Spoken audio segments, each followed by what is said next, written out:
Hey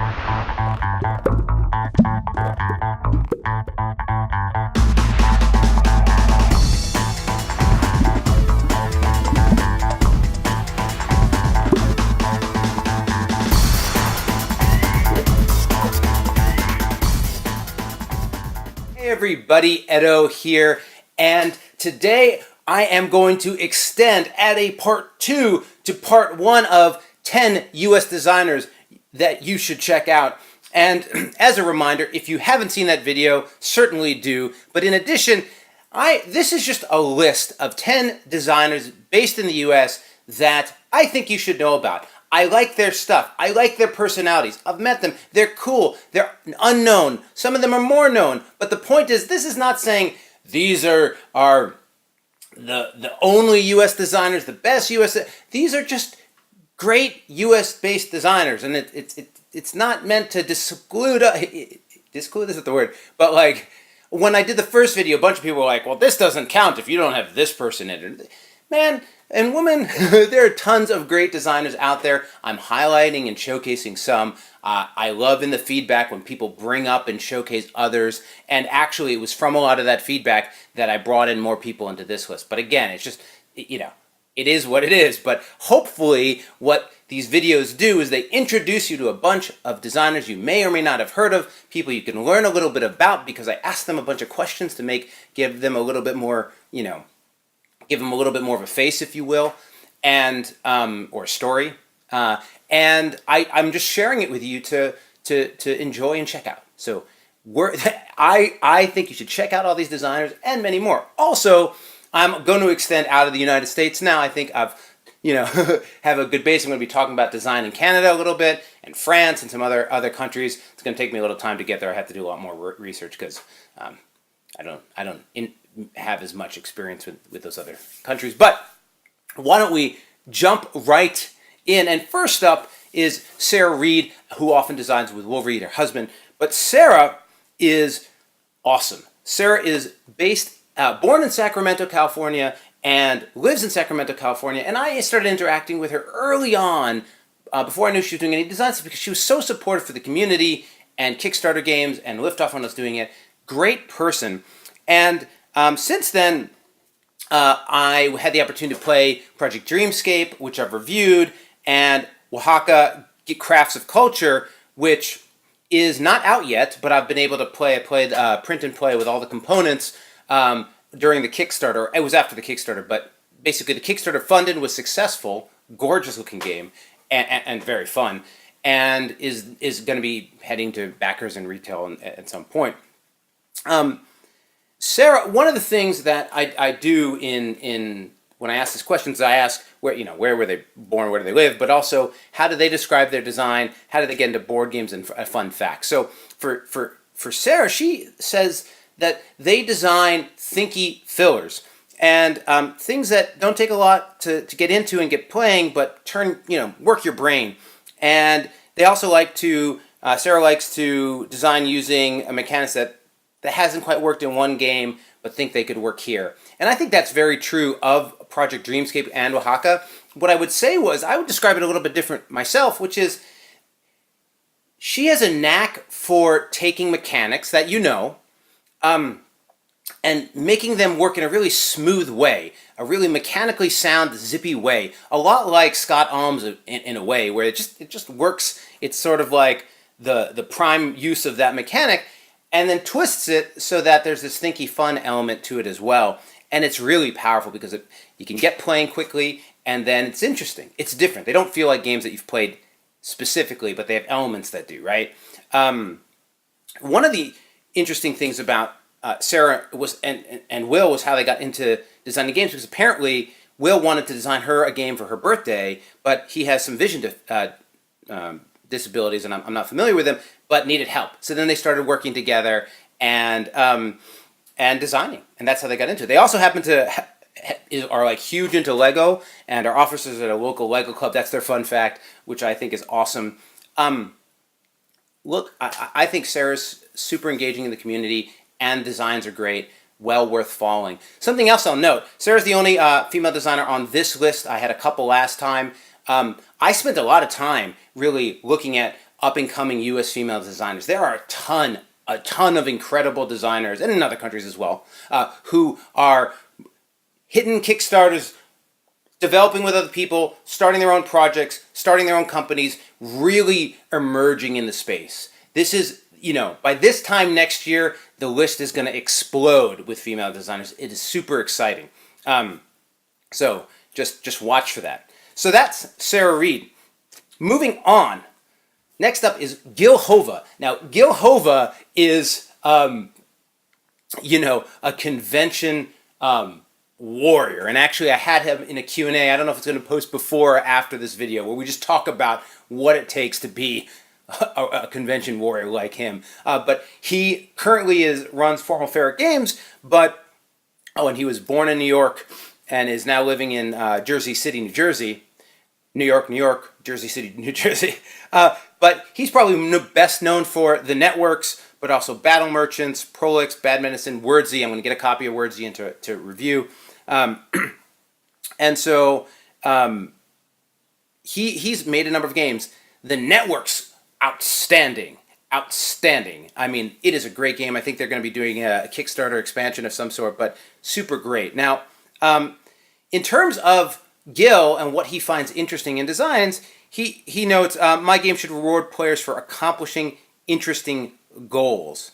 And he tries not to have games that punish the leader. He wants to have lively and refreshing themes. The Networks is a great example of that. But he wants them to tie into the mechanics closely. And I think, for me, that's one of the things that stands out about Gil's work. The Networks has, again, a lot of mechanics you might have seen elsewhere, but the way in which it really feels like you're running a network, a TV network, both thematically, in a humorous way, but in the way you're sort of managing your time slots, is outstanding. It's special. And it's clearly how he likes to drive his designs, and I think that's why you're going to see it. He has a great desire for games to be beautiful, and this sort of combination of elegance but also complexity. So his designs really are fantastic. He talks about when he gets into board games here, and it's actually pretty a long answer, but if you watch the Q&A, he goes into it, and basically he spent a lot of time just playing games on his own. Like, he like multiplayer games by himself, and he was sort of an introvert, and he eventually broke out, started playing with more people, but he was working on a game for about a decade before it got published in 2010, and then things sort of sped up from there. His fun fact is it's Formal Ferret Games, but he has a ton of ferrets. He loves ferrets.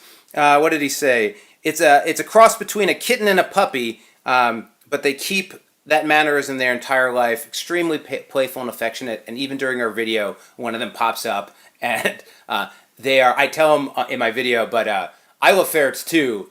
Apparently they're not legal in California, but when I was in New York, my friend had one. He's hyper allergic to them. Hyper allergic, like almost die.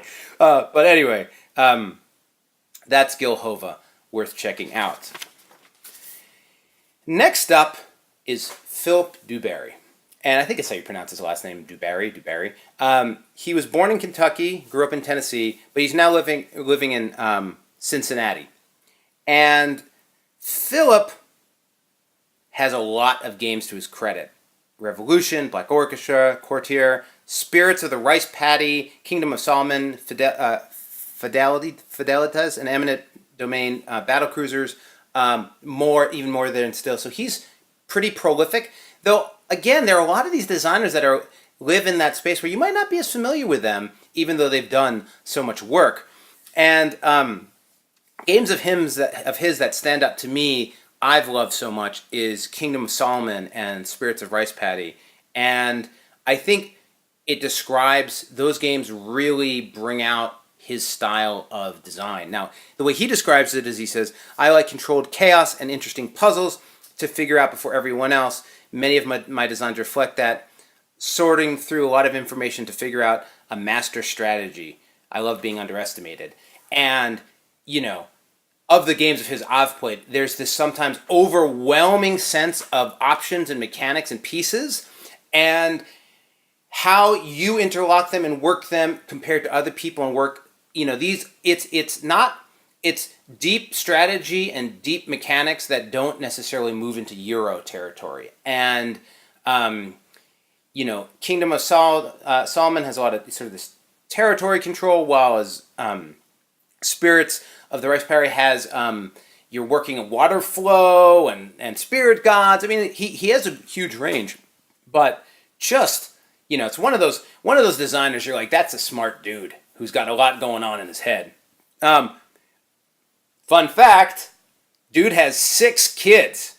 6 kids. I can't imagine how he has so much going on in his head when he's got 6 kids. Also a youth pastor, which is awesome. He's always been designing games. His aha moment when he knew what he was going to do was when he was playtesting Revolution, and people just wanted to play it again and again, and it was an amazing feeling he had never quite experienced, and it drives him forward every time. So if you like heavier, not even long games, but just brainier, thinkier, complex games, he does a great job with some complexity, but theme and interesting mechanics. That's Philip duBarry. So next up is Tim Elsner. He was born in Olympia, Washington, and now lives in Portland. And Tim, I didn't write it. It's Weird City Games. I think so. Sorry, man, if I got that wrong, I'll correct it. Weird City Games. But he started with March of the Ants on Kickstarter, this sort of giant ant simulation game, and then moved on to the Grim Forest, and which is releasing now. But and he also did an expansion for Minions of the Meadow for March of the Ants. But what strikes me about Tim is, one, the dude is super cool, and he's got a great team of people with him that he designs with, but just an awesome excitement for game design and varied design and pushing design, and just like you just see people around who are coming, and you see all sorts of designers at conventions and who are into it, but sometimes you're like, that dude's a designer and knows it, and I think that's the case with Tim. In terms of what he likes most about his design, most interesting is playing and designing games where player interaction is central to the gameplay. And when did he decide board games? When did he get into it? He was playing about 5 years ago, playing games all the time, and he was sort of looking for what he was going to do next, and it just clicked.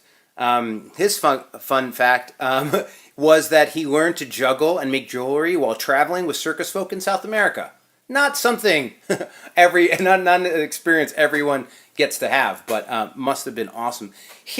You are going to see lots of stuff coming from Tim, and it's all going to be interesting. It's all going to be fun, and very much a cool and interesting dude. Oftentimes big hair as well, which is always fun. But so that's Tim. So now I bring up Dennis Hoyle, born in Wisconsin, living in Bryan, Texas. Dennis was one of the guys doing Kickstarter publishing around the time I got into it. Antidote, Swamped, Princess and the Goblin,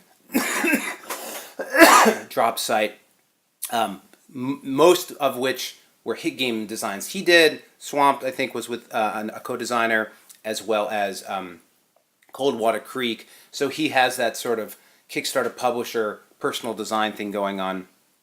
But Antidote's probably his most known game, though I really thought Princess and the Goblin is super fun. And it has a swamp, interesting sort of feel and components to them. In terms of how he thinks about his design, right? I just try to make games that are easy to learn, keep players engaged, do something a little different, and adhere to quality design principles. And I think that's true, right? And I think with Dennis's stuff, what you see is a certain, and I want to say this in the right way, but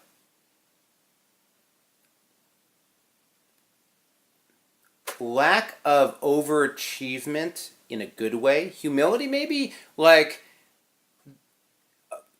there's a certain simplicity and directness of the approach that isn't trying to be crazy or over the top or just out of the box for the sake of being out of the box. It's just really good.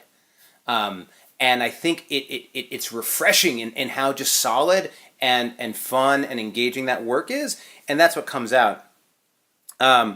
He basically was looking at pursuing games as his thing in early college, so he's another person that sort of just rolled right into making games, and he just started making it and going to grad school. He didn't mention what grad school he went to, but that would be interesting to know.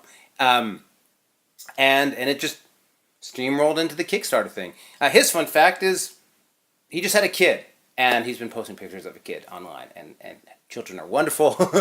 They're future gamers, so Dennis is great, and I expect you'll see continuation of games that he's designed as well as games that he's publishing. So Dennis is awesome. Check him out. Excuse me.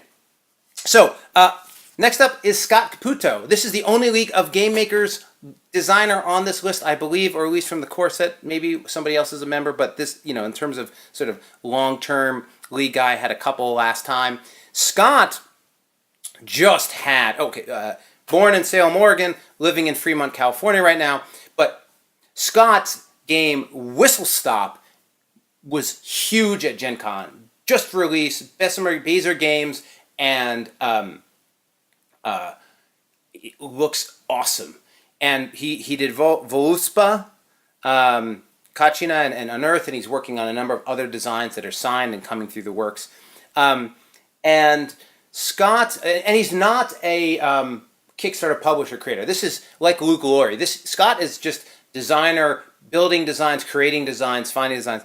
And so, what he writes is, my games tend to use the tile laying mechanic with a strong puzzly spatial element. With Whistle Stop and a new design I'm working on, I'm trying to create a new category, the spatial puzzly Euro. And it's, you're seeing this with a lot of US-based designers taking sort of, and not Ameritrash or Ameritrash, but taking sort of more fun-first mechanics, more interesting interaction paradigms, and then attaching more of those systematic, complete Euro feel to them. So,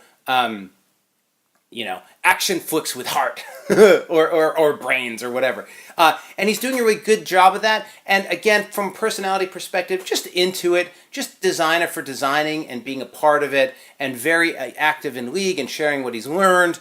So he's great. And in terms of like when getting into board games, he thought he wanted to design video games, but he ended up designing casino slot games for his career. So, which is interesting because he mentions tile laying, but presumably dude knows numbers and odds. But about 12 years ago, he ended up deciding to get into working on designing board games, and his first Unearth won first place at KubbleCon Game Design Contest, and from then he was hooked. Again, another designer coming in through the contest scene, and it's a great opportunity to have, when you're networking and trying to publish and trying to connect with big publishers, it can be harder. The contest scene, you're sort of on a leveling playing field. You would think it's a merit thing where the best game wins, and so I think a lot of people take that angle, and a lot of new designers emerge through that. He's a published poet. His first book was Holy Trinity of Chilies, published by Boo Press in 2010. So when is there going to be a poem game, Scott? Anyway, I think that'd be fun. But no, he hasn't done it yet. He actually says he wants to keep them separate and not mix them. But I think you should reconsider, sir. Actually, Murder of Crows, that was a really fun thing, was that wordplay where it's not poetic, but using sentence structure to do something interesting from a gameplay perspective. Okay. Excuse me. Sorry for the coughing on this video. All right. Next up is John Coveyou. If you're not familiar with John's work. It's Genius Games, and he does academic science, factually based games that that get used in schools or in game cons and gamers, and it's the learning, meaningful information added with fun and all sorts of fun. So he's got Ion, a compound building game, Virulence, an infection card game, Peptide, a protein building game, Covalence, a molecule building game, etc. There are a bunch of them. I've played a number of them. I did a bunch of Kickstarter preview videos for him. All solid, fun games, but the way the sort of subject matter is injected into it is really awesome. And it's just great. It's great because he's loving what he's doing and bringing in this type of content. And so, in terms of, he was born in St. Louis and lives in St. Louis. So from a design perspective, his true love is designing science-themed games, which he does. And he just starts with a science concept and then looks at how to make it fun and add mechanics while still keeping it true. So that it's really a science-first approach, which you'll see in his stuff. I mean, it's very much that way. So, when did you know board games? When did you get into it? I started designing games when I was a kid, but they were terrible. He was into D&D and HeroQuest. But then he got HeroQuest and was enjoying it, and then moved on and was really into sciences, and he found his love of science, and he had this sort of early love of games and designing games, and he wanted to put them together, and he has had a number of successful Kickstarters and has had the opportunity of quitting his full-time job as an engineer and running Genius Games full-time. So, I mean, he has made the leap. It's no longer just a hobby. And I think wonderful things will come of that. Great space to be building games. His fun fact is, after having kids, I have realized that nothing in this world will bring me greater joy and fulfillment than my kids. They are the thing that makes everything else worth it. So that's a wonderful dad thing, and I do appreciate what he's saying. So his stuff is great. If you they're games that are good games, so they're worth checking out as games. But if you have any interest in science thing, if you're doing anything like you're trying to introduce it in school or build it into your pro, super cool. I work at a education company in many ways, a technology and education, but I've brought a number of his games in to play, like the prototypey ones when I wanted to play with people. So they are very cool. All right, moving through the back third, I guess. Next up is Timothy Fowers. Born in Ithaca, New York, lives in Ogden, Utah. And Tim Fowers is an interesting dude. Many people might not know him, but if you're sort of in the indie scene and in the Kickstarter scene, he is very much his own standalone dude. His biggest game, perhaps, is Paperback. Scrabble meets Dominion, I think. Burgle Bros, but he also did Walkstar Fugitive and Hardback. I don't know if it's come out yet, or I haven't played Hardback, but he's super interesting in this. In one, he sort of has gone on his own and done a little bit more of that direct sales model, which is interesting. Not really about his design, but from a design perspective, he has products that are wholly their own. Interesting and smart mechanics, integrated themes, interesting themes. The art direction is very it's like commercial. It's well done and put together, but not really commercial. Like it's professional and artsy and rich, but it's not like what most games look like. And it really has helped him stand out. And when you just interact and engage with him, he's really, this put together smart guy who, you see and you're like, that he's operating at a different level than a lot of other people are. He's got a lot going on, but he's also very calm, very interesting guy, and he comes off that way. And so in terms of his designs, the way he describes it is, I try to stand out as unique in theme, mechanics, art style, but often people see me as unique for my business model and my game boxes. And that's, I had to even describe it that way in a way, because he sort of stands out. But everything, Burgle Bros is this game. It's this like 3-layer game where you're trying to do a robbery and you're like dropping down floors and guards are moving around and all this interesting, engaging, thoughtful, complete design work that's wholly its own. I think if anything, Mr. Fowers is wholly his own, and I think because of that stands out. He was inspired by Power Grid to start making video games, and then made his first board game in 2009, and is just doing a whole bunch of independent things, including, apparently, he breeds poison dart frogs. That's a fun fact. I don't know. I wanted to know. And it is a good beatboxer, so that's all kinds of fitting to this dude's personality. But his stuff is really worth checking out. And even if you're like, if you're at a con and you see them play them, check it out, buy it online. Cool games. So I now have my combo, my extra of Matt Loomis and Isaac Shalev. These guys have independent designs of their own, but at this point, they're like basically always working together on projects. You see this with a number of designers, and I didn't write down the litany, but there's like partnerships that come through where people are the yin to the yang, and they just work together, and one person's good at this kind of design and development, the other one's good at this, and every time they work, they balance. And these two guys have found that balance. It's almost like if I see one of them, I shake that guy's hand, and then I see the other. Very much engaged in the community, design lovers, development lovers, really big on games. So I'm putting them in as a pair. But to split out a little bit, on Matt's side, Matt Loomis, born in Chicago, Illinois, lives in Crystal Lake, Illinois, and his sort of approach to design is he comes from a place of curiosity, and he likes to dream up or discover a mechanism he's never seen before, and that has fascinating sort of decisions that, something that really is going to be interesting and different, and then looks at it and builds from it. Is it the game? Is it part of a game? What emotion does this mechanism feel like?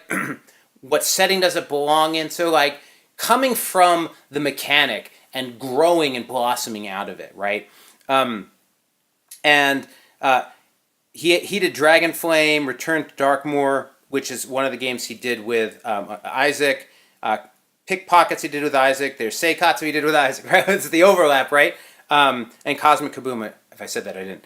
But he got into board games after being a competitive player in a ton of CCGs, and then wanted to look for another outlet to spend his time, and dove right in to designing. And his fun fact is that he taught himself how to solder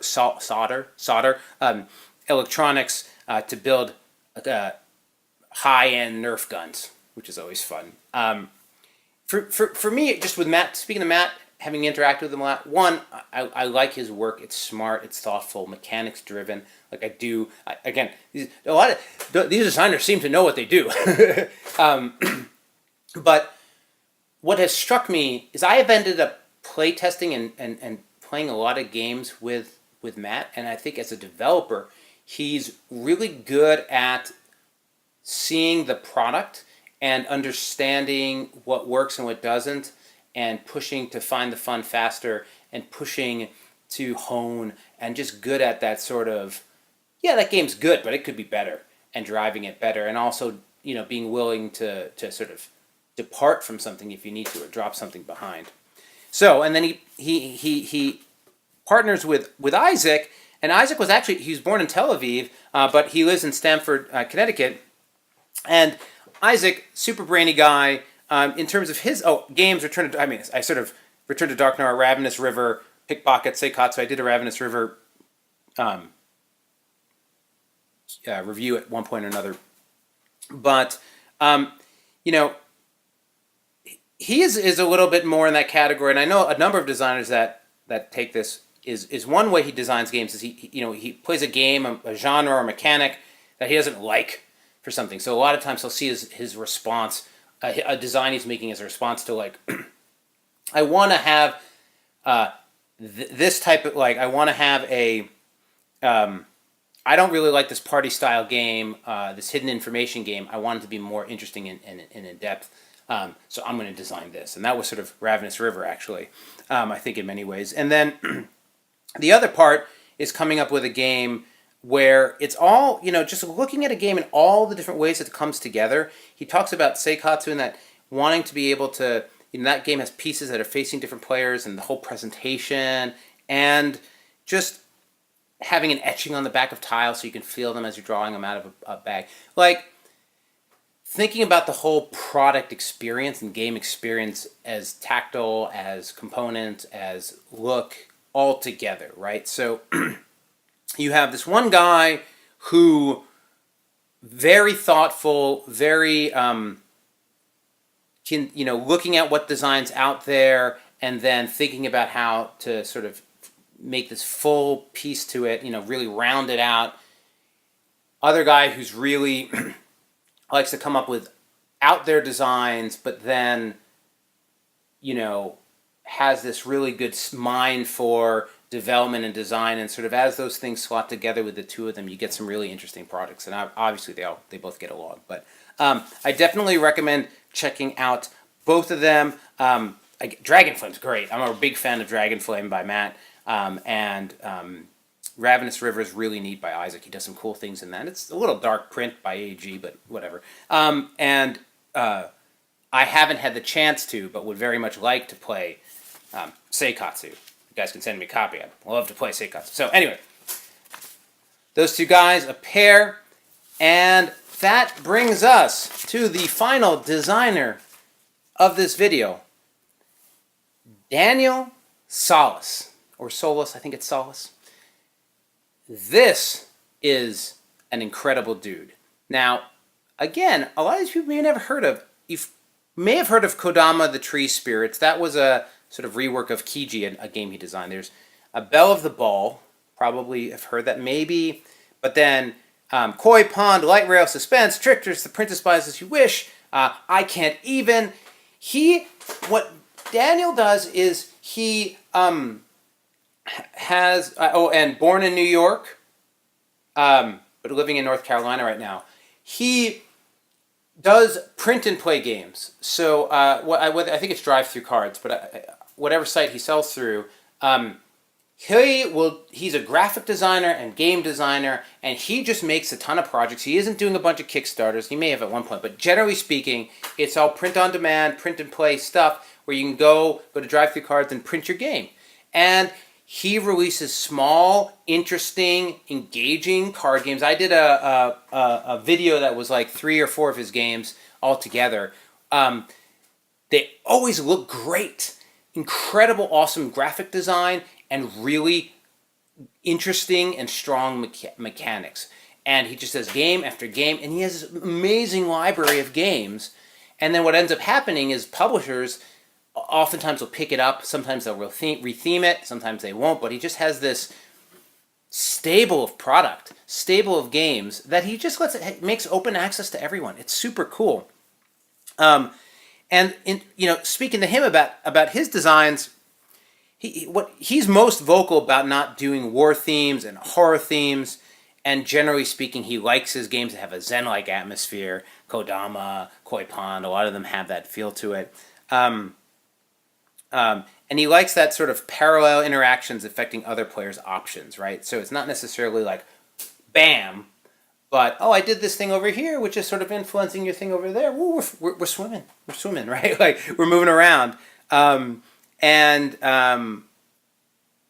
He really bases what he does there. He really, again, there's the whole art art direction mixed with what he was doing. And when you look at Kodama and creating the tree sort of organically on the table, it's awesome. So his board game story is apparently a story he likes to tell a lot. But back in the day, his stepdad would regularly beat him at chess. And whereas some kids would get better, what he ended up doing was just sort of designing his own chess pieces and variants. And then his stepdad, would play him with it. So it's like, oh, if only my king could do this, or this, wouldn't it be cool if the pawn could do this? Because that way I would beat you. Played and played and played and built and just got into making stuff, and then sort of tied it all together into games and games creation. He's a cool guy, great personality, very beloved in the community, and well worth checking it. You could. I'm trying to think if I've played one of his things I haven't liked. I don't know if I have. So I mean, I sort of feel like you could just pick any of them, and have fun. Highly recommended. So again, going through the list, there's just this vibe, energy, and sort of oomph happening in the space right now, and it's incredible to see. So this is again a list from an even bigger list. If you watch the video, comment on more designers. I love learning about design. I mean, many I do know about, but if I don't, I love it. I love finding new games, checking it out. Again, I play the earliest Kickstarter prototypes, early track stuff, to the refined games, but it's just awesome across the board. Oh, I did want to mention Anne-Marie DeWitt with The Village Crone. That is a great game. It's a great thematic game. It's not perfect, but I really enjoyed The Village Crone. But Anne-Marie has sort of moved into more. She hasn't, as far as I can tell, been doing as much design as it's sort of company building and industry building. But that game stuck out in my mind, and I can't wait to see all the new designs coming out in the next year, because it's exploding. It's exploding, and it's super cool. So subscribe, share, all that good stuff. Most importantly, play some great games. Thanks. Bye.